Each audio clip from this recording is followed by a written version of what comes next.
ওয়াস্তাকসিরু ফীহি মিন আরবাঈ খিসাল। আল্লাহর রাসূল সাল্লাল্লাহু আলাইহি ওয়াসাল্লাম এর পরের অংশে বলেন, ও আমার উম্মতেরা, এই রমজানুল মুবারকের মধ্যে তোমরা 4 কাজ বেশি বেশি করো। কয় কাজ?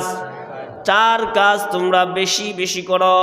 খসলাতাইন তুরদাউনা বিহিমা রাব্বাকুম, 2টা আমল হলো এমন আমল যেই 2টা আমলের মাধ্যমে তোমরা তোমাদের রবকে সন্তুষ্ট করবে, রাজি করবে, খুশি করবে। আর ওয়া খসলাতাইন লা গিনা বিকুমা আনহুমা, আর 2টা কাজ এমন যেই 2টা কাজ থেকে তোমরা কোনোদিন পৃথক হতে পারবে না।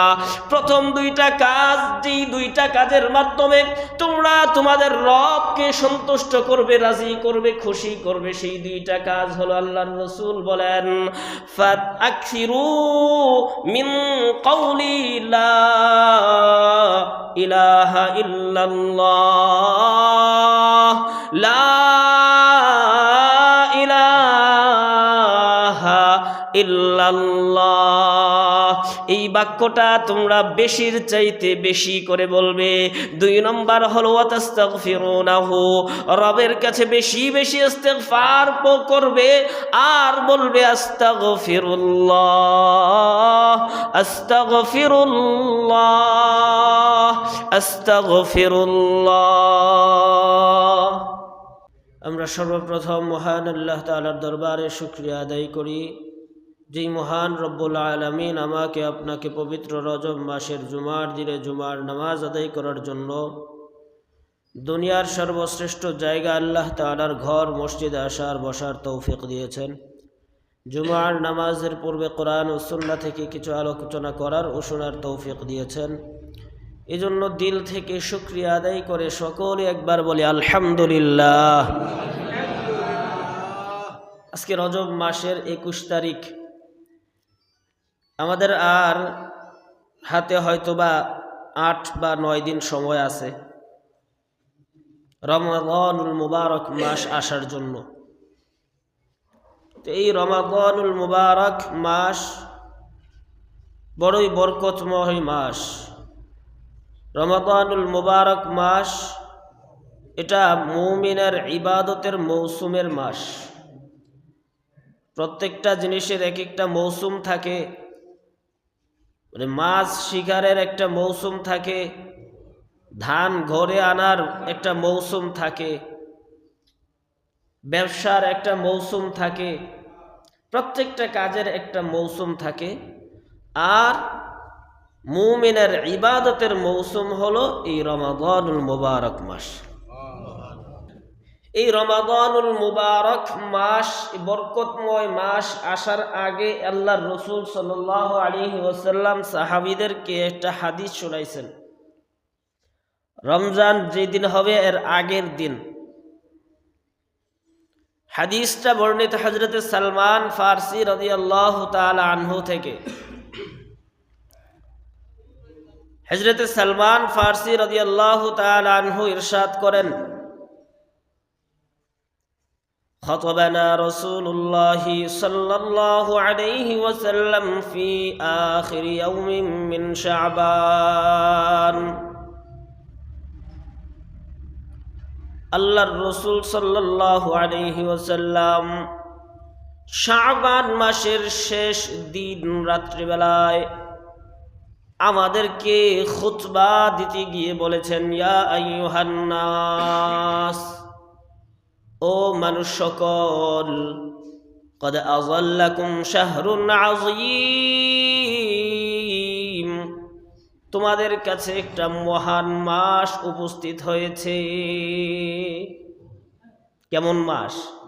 মহান মাস, শাহরুন আযীম। শাহরুন ফীহি লাইলাতুন খায়রুম মিন আলফি শাহর, এমন এক বরকতময় মাস তোমাদের সামনে এসে উপস্থিত হয়েছে। এই মাসের মধ্যে একটি মাত্র রাত্র আছে, যেই রাত্রটা 1000 মাসের চেয়েও আরো শ্রেষ্ঠ। সেটা কোন রাত্র? লাইলাতুল কদরের রাত্র।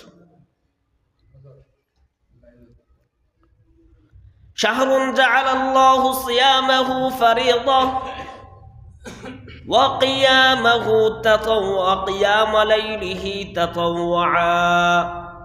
আল্লাহর রাসূল ইরশাদ করতেছেন, এটা এমন একটা মাস যেই মাসের দিনের বেলার রোজাকে আল্লাহ তাআলা ফরজ করেছেন, আর রাত্রিবেলায় তারাবির নামাজ পড়াকে আমি সুন্নত সাব্যস্ত করেছি।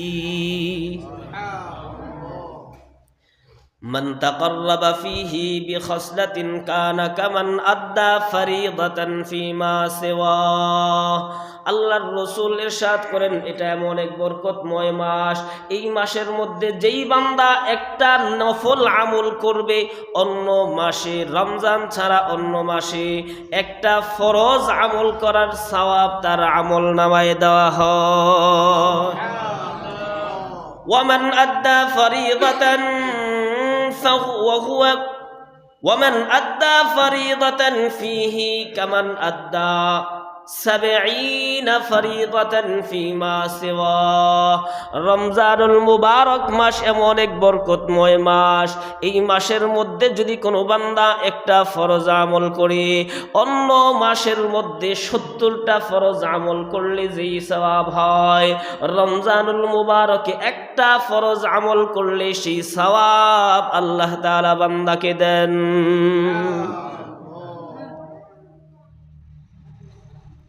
ও হুয়া শাহরুস সবর। আল্লাহর রাসূল বলেন, এই রমজান হলো ধৈর্যের মাস। কিসের মাস? ধৈর্যের মাস। ও হুয়া শাহরুস সবর ওয়াস সবরু সাওয়াবুহুল জান্নাহ।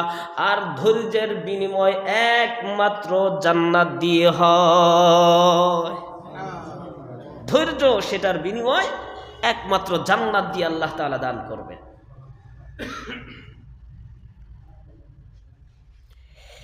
ওহুয়া শাহরুল মুওয়াসাহ। এটা এমন একটা মাস যেই মাসটা হলো সহানুভূতির মাস। ধনীরা গরিবদের উপর সহানুভূতি করবে, যারা সচ্ছল তারা অসচ্ছলদের উপর সহানুভূতি করবে। এটা হলো সহানুভূতির মাস। ওয়া শাহরুন ইউজাদু ফি রিজকিল মুমিনি। এই মাসটা হলো এমন একটা মাস যেই মাসের মধ্যে মুমিনের রিজিক বাড়িয়ে দেওয়া হয়। বরকতময় মাস, মুমিনের রিজিকের মধ্যেও বৃদ্ধি করা হয়, বরকত দেওয়া হয়। আল্লাহর রাসূলের পরের অংশে বলেন, মান ফাত্তারা ফীহি সাইমান কানা মাগফিরাতান লিযুনুবিহি ওয়া ইতকা রাকাবাতিন মিনান নার। এই পবিত্র মাসে বরকতময় মাসের মধ্যে যেই বান্দা কোন রোজাদার বান্দাকে ইফতার করায়, যেই বান্দা রোজাদার বান্দাকে ইফতার করাবে, সেই বান্দার জন্য ইফতার করানোটা তার জন্য মাগফিরাত হয়ে যাবে। শুধু তাই নয়, মাগফিরাত দুনিয়ার জমিনেই হয়ে যাবে। আল্লাহর রাসূলের পরের অংশে বলতেছেন, ওয়া ইতকা রাকাবাতিন মিনান নার। এই ইফতার করানোর কারণে আল্লাহ তাআলা ওই ইফতার করানো বান্দাকে জাহান্নাম থেকে মুক্তি দিয়ে দেন। মাফ তো করে দেন, আবার সাথে সাথে জাহান্নাম থেকেও মুক্তি দিয়ে দেন। ওয়া ইতকা রাকাবাতিন মিনান নার। এরপরের অংশে আল্লাহর রাসূল বলেন, ওয়া কানা লাহু মিসলা আজরিহি মিন গায়রি আন ইয়ানকুসা মিন আজরিহি শাই। ইফতার করা নেওয়ালা বান্দার আমল নামায় রোজাদার রোজা রেখে সারা দিন না খেয়ে সবর জামিল ইখতিয়ার করে যেই পরিমাণ সওয়াব অর্জন করেছে, ইফতার করা নেওয়ালা বান্দা রোজাদার বান্দাকে ইফতার করানোর মাধ্যমে সেই পরিমাণ সওয়াবের ভাগীদার হয়ে যায়। আল্লাহর রাসূল বলেন, তুমি মিন গায়রি আইয়ান কুসা মিন আজরিহি শাই, রোজাদারের আমল থেকে, রোজাদারের সওয়াব থেকে আল্লাহ তাআলা বিন্দু পরিমাণ কমান না। এটা তো আল্লাহ তাআলার দান। আল্লাহ তাআলা এমন এক খালিক আর মালিক, আল্লাহ তাআলা যদি তার পক্ষ থেকে কাউকে দান করেন, কারো ঠেকানোর বাধা দেওয়ার ক্ষমতা নাই। তো আল্লাহ তাআলা দিয়ে দিবেন। যেই বান্দাটা ইফতারি করাবে একটা রোজাদার বান্দাকে, তো আল্লাহর রাসূল বলতেছেন ওই ইফতারি করানেওয়ালা বান্দার আমল নামায়ও রোজাদার বান্দার সম পরিমাণ সওয়াব দিয়ে দিবেন। এরপরে আল্লাহর রাসূল সাল্লাল্লাহু আলাইহি ওয়াসাল্লামকে সাহাবীগণ প্রশ্ন করলেন, লাইসা কুল্লুনা ইয়াজিদু মা ইফতিরুস সাইমা ইয়া রাসূলুল্লাহ। ওগো আল্লাহর রাসূল, ইফতারি করাইতে হইলে তো আগে আয়োজন লাগে, অনেক কিছু করতে হয়, এত কিছু করার সামর্থ্য আমাদের সবার নাই, তাহলে আমরা সবাই কিভাবে এই সওয়াব পাইতে পারি? এবার আল্লাহর রাসূল সাহাবীদেরকে বললেন, ও আমার সাহাবীরা, এত আইটেমের প্রয়োজন নাই। যেই বান্দা একটা রোজাদার বান্দাকে ইফতারের সময় ঠান্ডা পানীয় দিও যদি তাকে ইফতারি করায়, এক গ্লাস ঠান্ডা পানির মধ্যেও আল্লাহ তাআলা সেই পরিমাণ সওয়াব দান করবেন।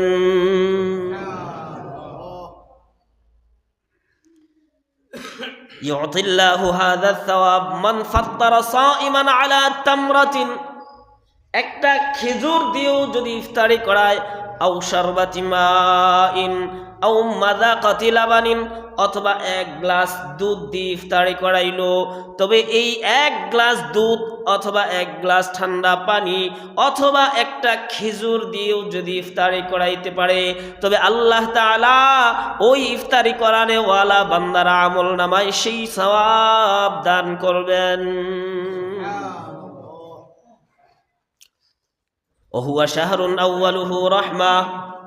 এই মাসটা এমন এক মাস যার প্রথম অংশটা হলো রহমতের, ওয়া আওসাতুহু মাগফিরা, যেই মাসের মাঝের অংশটা হলো মাগফিরাতের মাস, ওয়া আখিরুহু ইতকুম মিনান নার, আর এই মাসের শেষ অংশটা হলো জাহান্নাম থেকে মুক্তি দেওয়ার মাস। তিন ভাগে বিভক্ত। প্রথম অংশ হলো রাহমা, রহমত স্বরূপ। দ্বিতীয় অংশ হলো মাগফিরাহ, তৃতীয় অংশ হলো নাজাত। এরপরের অংশে আল্লাহর রাসূল হাদিসের মধ্যে বলেন, মান খাফফাফা আন মামলুকিহি ফি গাফারাল্লাহু লাহু ওয়া আ'তাকাহু মিনান নার। এই রমজানুল মুবারক মাসে যদি কোনো বান্দা তার শ্রমিকের কাজ কমিয়ে দেয় অথবা শ্রমিকের বোঝা হালকা করে দেয়, তবে আল্লাহর রাসূল বলেন এই শ্রমিকের কাজ হালকা করে দেনেওয়ালা মালিকের গুনাহগুলোকে আল্লাহ তাআলা মাফ করে দেন এবং তাকে জাহান্নাম থেকে আজাদ করে দেন। ওয়া আতাকাহু মিনান নার ওয়াস্তাকসিরু ফীহি মিন আরবাঈ খিসাল। আল্লাহর রাসূল সাল্লাল্লাহু আলাইহি ওয়াসাল্লাম এর পরের অংশে বলেন, ও আমার উম্মতেরা, এই রমজানুল মুবারকের মধ্যে তোমরা চার কাজ বেশি বেশি করো।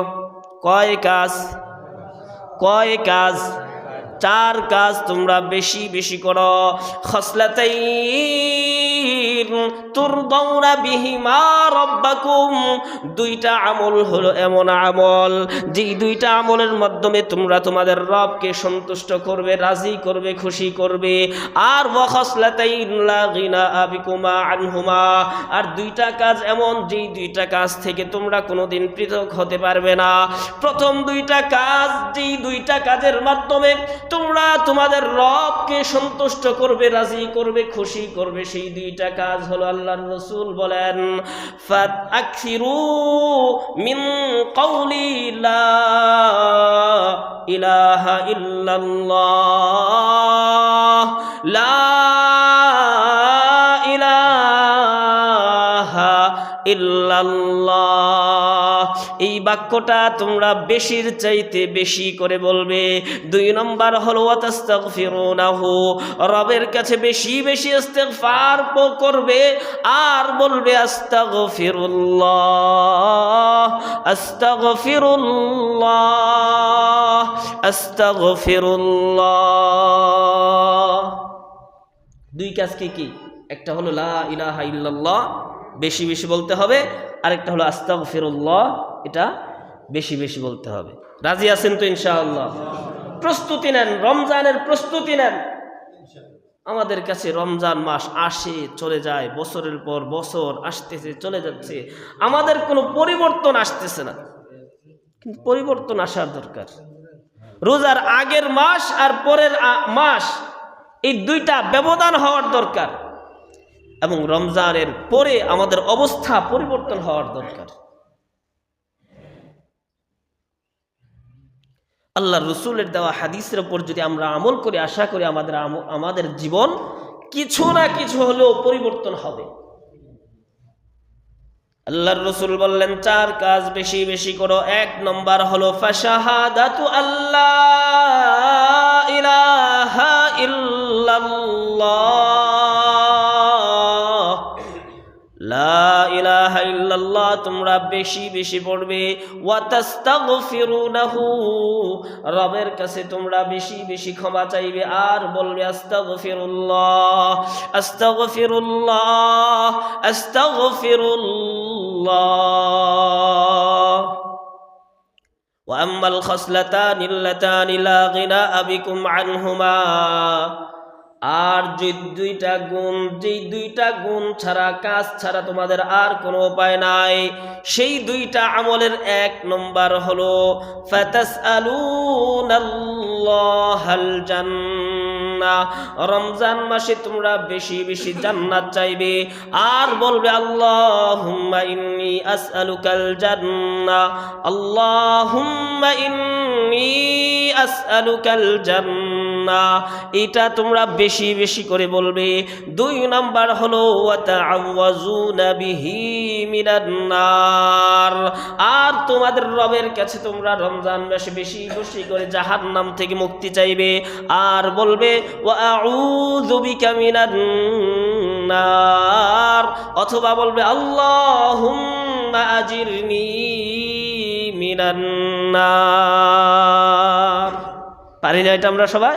আল্লাহুম্মা আজিরনি মিনান নার, আল্লাহুম্মা আজিরনি মিনান নার, অথবা আল্লাহুম্মা ইন্নী আউযু বিকা মিনান নার, আল্লাহুম্মা ইন্নী আউযু বিকা মিনান নার।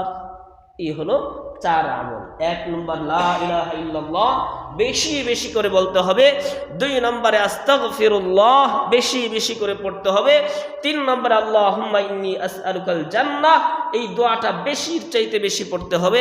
4 নম্বর আল্লাহুম্মা ইন্নী আউযু বিকা মিনান নার, অথবা আল্লাহুম্মা আজিরনি মিনান নার।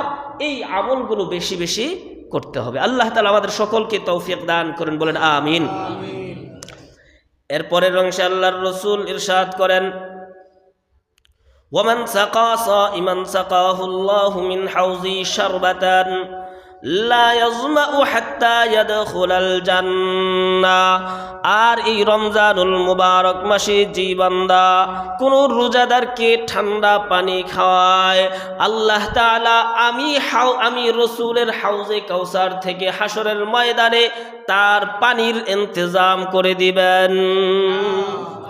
বলে হাউজে কাউসারের পানির বৈশিষ্ট্য কি? আল্লাহর রাসূল এরপর অংশে বলেন শারবাতান লা ইয়াজমাউ হাত্তা ইয়াদখুলাল জান্নাহ, যেই বান্দা হাসরের ময়দানে একবার হাউজে কাউসারের পানি পান করবে, হাসরের দীর্ঘ 50,000 বছরের মধ্যে তার আর কখনো পানির পিপাসা লাগবে না।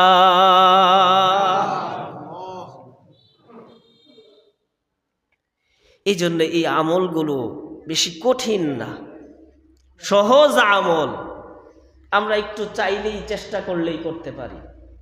আমাদের এখানেও রমজানুল মুবারকে ইফতারের ইন্তজাম হয়, এ বিষয়ে হয়তো আজকে কথা হবে। তো সেখানে আমরা সকলেই প্রস্তুত থাকি যে ইফতারের জন্য আমরা কে কতটুকু অগ্রসর হই আর্থিকভাবে, এবং শ্রমের প্রয়োজন হলে সেখানেও আমাদেরকে শ্রম দিতে হবে, সময় দিতে হবে, দিয়ে আমরা আমাদের এই পুণ্যময় মাসটাকে, বরকতময় মাসটাকে আমরা কাজে লাগাবো। রাজি আছেন ইনশাআল্লাহ? আল্লাহ তাআলা আমাদের সকলকে তৌফিক দান করেন, বলেন আমিন। এই যে আল্লাহর রসুল সাল্লাল্লাহু আলাইহি ওয়াসাল্লামের এত সুন্দর সুন্দর পুরস্কার ঘোষণা, এগুলো আমাদের যদিও বিশ্বাস না হয়, আল্লাহর রসুলের কথার উপর ইয়াকিন না হয়, কিন্তু কাফের আল্লাহর রসুলের জমানার কাফের মুশরিকদের কিন্তু ঠিকই আল্লাহর রসুলের কথার উপর ইয়াকিন হইতো, বিশ্বাস হইতো। কেমন বিশ্বাস হইতো জানেন? ছোট্ট একটা ঘটনা শোনাই। আল্লাহর রসুলের কথাকে কাফেররা কি পরিমাণে বিশ্বাস করত, যদিও মুখে স্বীকৃতি দিত না সে আল্লাহর রসুল, কোরআনকে মানত না, মুহাম্মদকে নবী হিসাবে মানত না, কিন্তু অন্তরে ঠিকই বিশ্বাস ছিল, পাকাপোক্ত বিশ্বাস ছিল। যেই দৃঢ় বিশ্বাসের কাছেও আমরা বর্তমান সময়ের মুমিনদের বিশ্বাস নাই। আল্লাহর রসুল সাল্লাল্লাহু আলাইহি ওয়াসাল্লাম মক্কা মুকাররমায় থাকতে আল্লাহর রসুলের যে সকল দুশমন ছিল তাদের মধ্যে একজন ঘোরতর দুশমনের নাম হলো উবাই ইবনে খালফ। বেলাল রাদিয়াল্লাহু তাআলা আনহু মুসলমান হওয়ার কারণে খুব নির্যাতন করছে উবাই ইবনে খালফ। সেই উবাই ইবনে খালফ আল্লাহর রসুল মক্কা মুকাররমায় যখন ছিলেন, তখন আল্লাহর রসুলের সাথে দেখা হইলে বলতো, ও মুহাম্মদ, আমি একটা মোটা তাজা ঘোড়া আমি লালন পালন করতেছি, সেটাকে খুব দানা পানি খাওয়াচ্ছি, মোটা তাজা করতেছি, শক্তিশালী করতেছি, যেন যুদ্ধের মধ্যে সেই ঘোড়ার উপর আরোহণ করে আমি তোমাকে কতল করতে পারি। নাউযুবিল্লাহি মিন যালিক। উবাই ইবনে খালফের একটা স্বপ্ন ছিল। আমাদের স্বপ্ন থাকে না, বাড়ি করব, গাড়ি করব, এই করব, সেই করব, শহর বন্দর গিয়ে নেতা হব, এই আরো অনেক স্বপ্ন কি থাকে, স্বপ্ন। কিন্তু মৃত্যু এসে সব স্বপ্নকে চুরমার করে দিয়ে তাকে পরপারে নিয়ে যায়। ঠিক না ভাই? ঠিক। উবাই ইবনে খালফ আল্লাহর রসুল সাল্লাল্লাহু আলাইহি ওয়াসাল্লামকে লক্ষ্য করে বলল, ও মুহাম্মদ, আমি কিন্তু একটা খুব দামি ঘোড়া লালন পালন করতেছি, দানা পানি খাইয়ে শক্তিশালী করতেছি, যেন তোমাকে এই ঘোড়ার উপর আরোহণ করে হত্যা করতে পারি। কিন্তু আল্লাহর রসুল পাল্টা জবাবে বলে দিলেন, ও উবাই ইবনে খালফ, যাও, দেখবা আমি তোমাকে হত্যা করব। তুমি আমাকে হত্যা করতে পারবে না, বরং আমি তোমাকে হত্যা করব।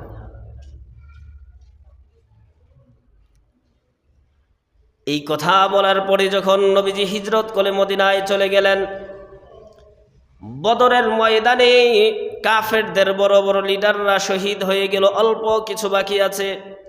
নেতৃত্বে চলে আসলো আবু সুফিয়ান, যিনি পরবর্তীতে মুসলমান হয়েছিলেন। সেই আবু সুফিয়ান রাদিয়াল্লাহু তাআলা আনহুর নেতৃত্বে উহুদের ময়দানে কাফেররা যুদ্ধের জন্য আসলো।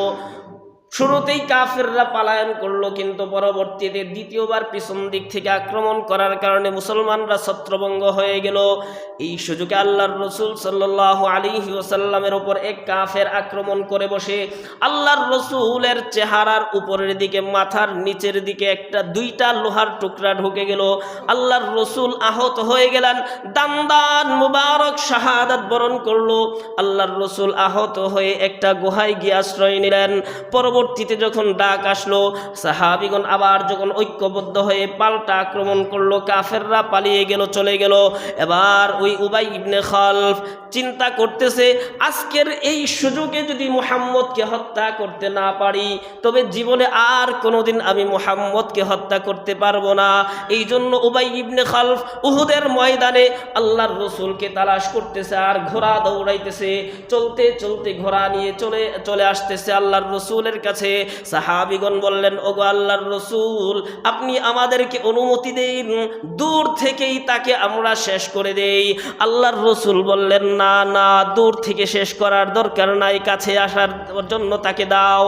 আল্লাহর রাসূল এই অবস্থায় আছে। ওই উবাই ইবনে খালফ ঘোড়ার ওপর সাওয়ার হয়ে দ্রুত বেগে আল্লাহর রাসূলের দিকে যেই মাত্র আসতেছে, কাছাকাছি আসার পরে আল্লাহর রাসূল এক সাহাবীর হাত থেকে একটা বর্শা নিয়ে ওই উবাই ইবনে খালফের দিকে ছুঁড়ে মারলো। আর ওই বর্শাটা তার গলার মধ্যে ছোট্ট একটা আঁচড় এঁকে দিল। বর্শাটা তার শরীরে পড়ে নাই, গলার মধ্যে ছোট্ট একটা আঁচড় লাগছে, আঁচড় অল্প একটু কাটছে। অল্প একটু কাটার পরে উবাই ইবনে খালফ চিৎকার চেঁচামেচি শুরু করে দিল। দ্রুত তার বাহিনী আবু সুফিয়ানের কাছে ছুটে গেল, আর চিৎকার করতেছে। আবু সুফিয়ান বলতেছে, এত চিৎকার করতেছে কেন? ছোট্ট একটা আঁচড় লেগেছে, আঘাত পেয়েছো, এটা তো এমনিতেই সেরে যাবে, এটার জন্য এত পেরেশান হওয়ার দরকার নাই। উবাই ইবনে খালফ তার জবাবে বলতেছে, ও আবু সুফিয়ান, তুমি কি বুঝবে আমার জ্বালা, আমার যন্ত্রণা? ও আবু সুফিয়ান, মুহাম্মদ যেদিন মক্কার জমিনে আমাকে বলেছিল আমি তোমাকে কতল করব, সেই দিন আমি নিশ্চিত হয়েছিলাম আমার মৃত্যুটা মুহাম্মদের হাতেই হবে। তার ইয়াকিন, বিশ্বাস দেখেন। যেদিন মুহাম্মদ আমাকে বলেছিল আমি তোমাকে হত্যা করব, সেদিন আমি নিশ্চিত হয়ে গেছি। ও আবু সুফিয়ান, লাত উজ্জার কসম করে বলি, মুহাম্মদ যদি আমার উপর হত্যার উদ্দেশ্যে থুতু নিক্ষেপ করত, তবে তার কোনো আঘাতের প্রয়োজন ছিল না, শুধুমাত্র একটা থুতু দিলেই আমার মৃত্যুর জন্য যথেষ্ট হয়ে যেত। কি বলতেছো আবু সুফিয়ান? তুমি কি জানো মুহাম্মদের কথার কত পাওয়ার? একটা কাফের মুশরিক বেঈমান, সেও কিন্তু আল্লাহর রাসূলের কথাকে এত দৃঢ়ভাবে নিয়েছে, এত ইয়াকিন করত, বিশ্বাস করত, যেই বিশ্বাস আমাদের অন্তরেও নাই, আমাদের অন্তরেও নাই। আল্লাহর রাসূল বলছেন, ইফতারি করাইলে এই সওয়াব, একটা পানি খাও, ঠান্ডা পানি দিয়েও ইফতারি করাও, আমি রাসূলের হাউজে কাউসার থেকে তোমাকে কিয়ামতের ময়দানে পানি পান করানো হবে। যেই হাউজে কাউসার থেকে একবার পানি পান করলে জান্নাতে ঢোকার আগ পর্যন্ত তার আর কোনো পিপাসা লাগবে না। আল্লাহর রাসূল তো বলছেন যে তুমি রমজানের রোজা রাখো, ইফতারি করাও, ইফতারি করাইলে যেই পরিমাণ সওয়াব রোজাদার পাবে, সেই পরিমাণ সওয়াব ইফতারি করানোওয়ালা বান্দা পাবে। আমরা সেটাতেও অংশগ্রহণ করতে তেমন রাজি না। আছি যারা দেয় তো সব সময় দেয়, কিন্তু সবাই যে স্বতঃস্ফূর্তভাবে বলে সবাই দিলে তো বেশি হয়ে যাবে, বেশি হোক, বেশি হইলে হোক, আমি আমার চিন্তা করব যে আমার দিলে আমি লাভ, আমি দিলে আমার লাভ। সুতরাং প্রত্যেক মানুষ ব্যক্তিগত লাভের ফিকির করব, চিন্তা করব ইনশাআল্লাহ। আল্লাহ তাআলা আমাদের সকলকে বুঝার, আমল করার তৌফিক দান করেন, বলেন আমিন।